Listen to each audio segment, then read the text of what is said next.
Hello there and happy Pride Month! My name is Oliver. Welcome back to my channel. Today we will be discussing the life of the first gay man in history. Well, not really, but it's a title that's been bestowed upon him by the media for quite a good reason. One we'll get to in just a second. Now, who was this guy? Well, let me introduce you to Karl Heinrich Ulrichs. Ulrich was born on the 28th of August 1825 in the Kingdom of Hanover to a religious upper-class family. He graduated law at the University of Göttingen in 1846 and then went on to work for the Hanoverian civil service, but rumours about his sexuality led him to leaving his position as an assistant judge. After this, he became the journalist for a German newspaper called Allgemeine Zeitung, which was published in Bulgaria. Now that we've gotten into a bit of his background, I think it's important to mention that until 1867, same-sex relationships were legal in Hanover. They were looked down upon, as that was quite common during this time, or it was exceptionally common all over the world during this period, but it was still legal up until that point. From the years 1864 to 1879, Ulrichs wrote 12 pamphlets under a pseudonym called Numa Numantis. These pamphlets were called Studies on the Riddle of Male-to-Male Love, or this in German. They were originally written in German, that's the English translation. I tried my hardest with all the German pronunciations in this video, but I knew that this one was one I would not be able to cope with, so forgive me for that. In these pamphlets he wrote about Urnings. What is an Urning, you may ask? Well, they were the term coined by Ulrichs as what we now know as homosexuals. There wasn't a term for it back then when he started writing these pamphlets, so he sort of created his own, because he knew he was a homosexual, but there wasn't anything that he could use to describe himself. So he coined his own terms. He actually had terms for lesbians, straights and bisexuals, and those are, in that order, Urden for lesbians, Dionings for straight people, and Dionism for bisexuality. Something I forgot to mention is that transgender, or the other words for it, wasn't a thing yet, but the way he described being an Urning is quite similar, but it's not the same. He described Urnings as people who were females trapped in a male body, and for lesbians, vice versa, which is quite interesting. His perception of it, that that's the only reason why he could like men, is because he was actually a woman trapped in a male body. Ulrichs was not transgender as we know it. He identified as male for the entirety of his life, but I think it's interesting how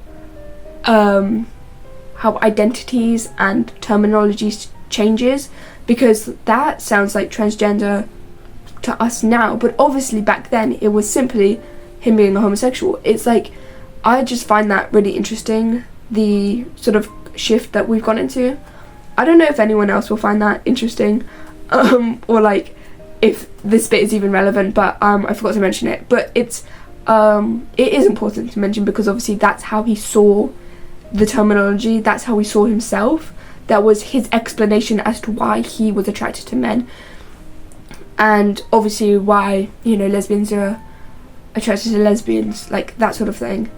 Yeah, that's it. I just wanted to quickly add that in because I forgot. It's just interesting.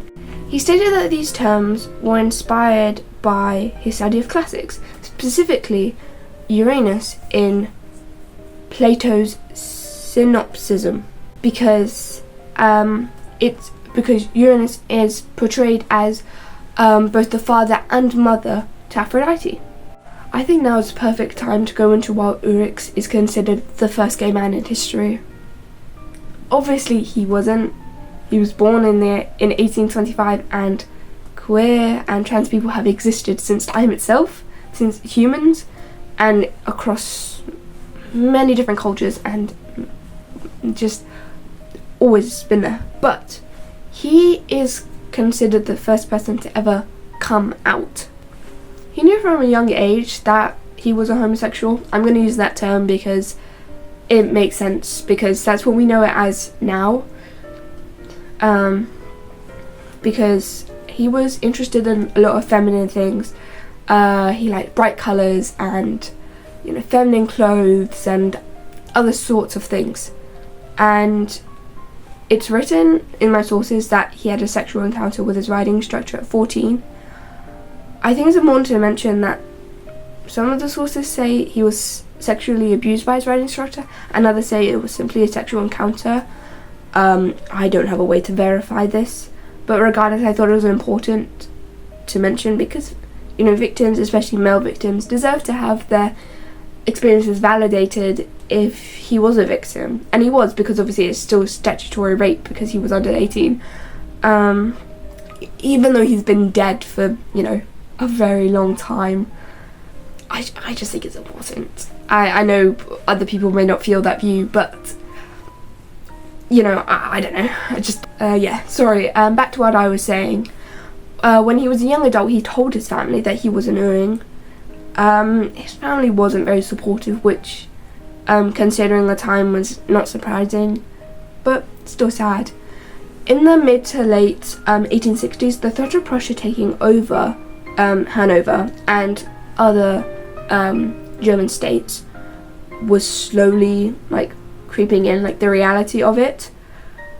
So on the 29th of August 1867, Ulrichs went in front of the Congress of German Jurors to try and repeal the anti-gay laws that had been caused by Prussia's takeover of Hanover, because they brought with them these anti-gay laws. He outed himself to this crowd of people he knew from his time as an assistant judge, because he was very highly well regarded.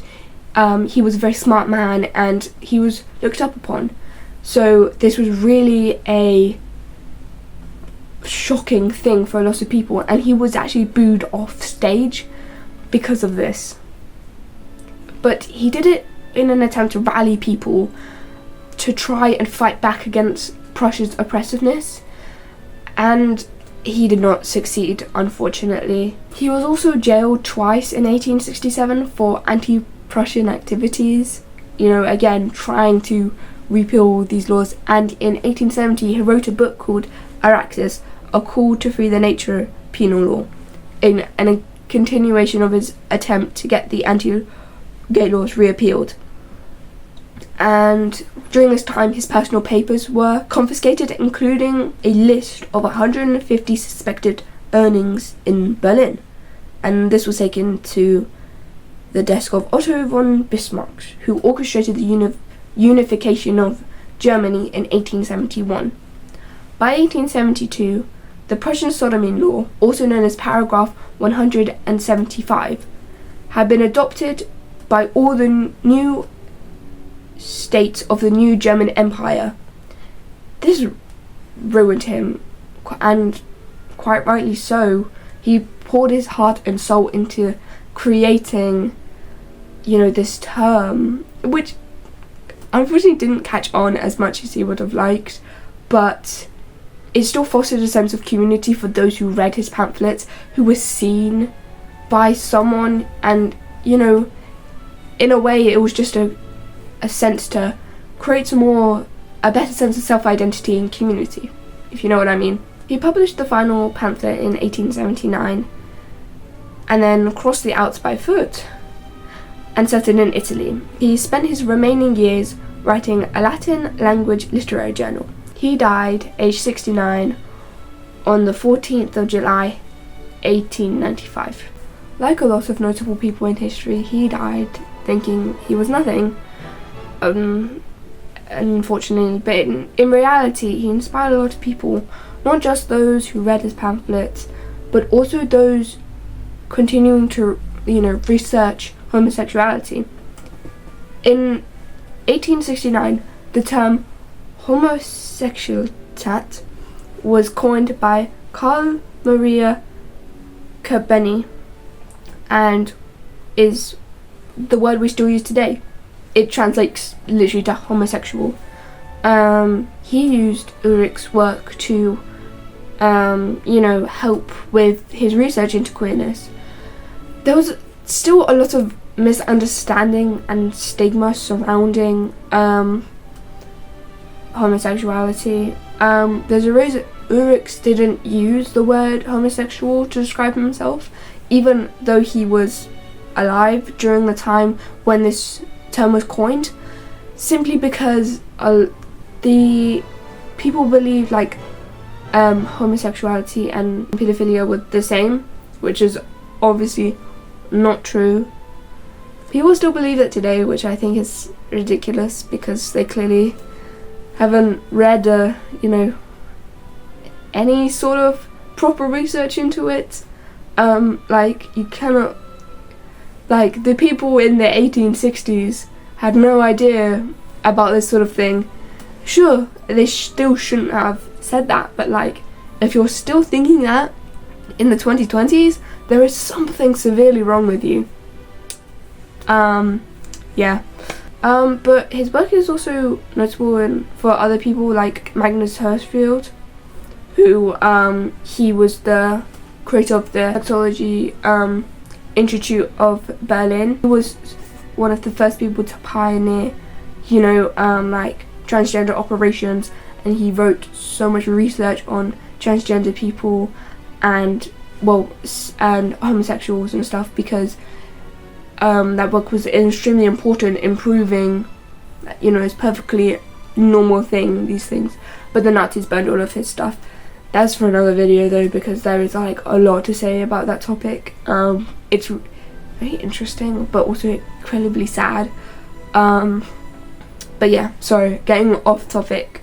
But yeah, there just wasn't really a lot of terms, because obviously there were terms I suppose sodomite, but that's anyone who indulged in that specific sexual act regardless of gender.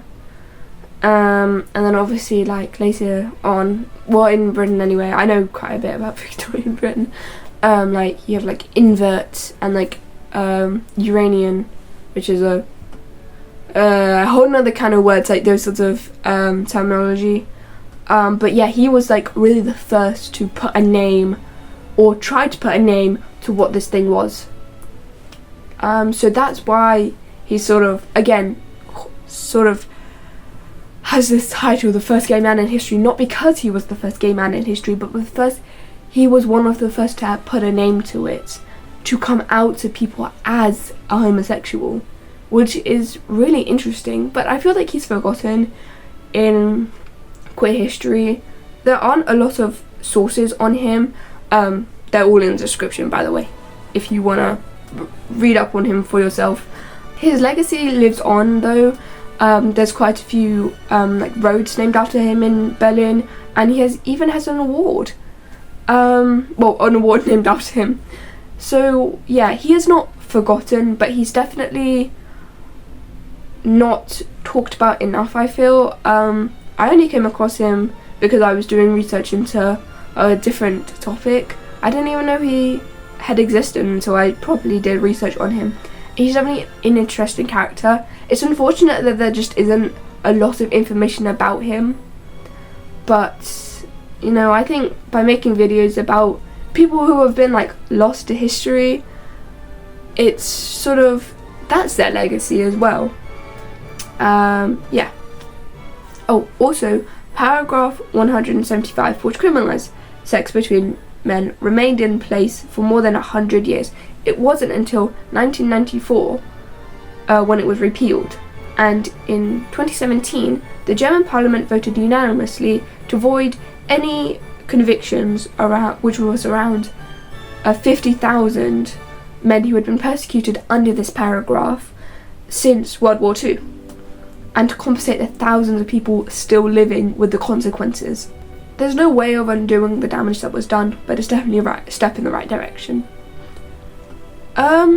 Yeah, that's really it. Again, there's just wasn't a lot of information about him, but yeah, I don't think there's anything else to say. Hope you enjoyed this video, or at least found it like somewhat interesting. If you did, please let me know by leaving like a comment or liking and subscribing if you want to see more content like this, because I'm a very small channel, and if you like history, please let me know so I know to make more videos like this. Yeah, I hope you have a lovely day or night. Bye bye.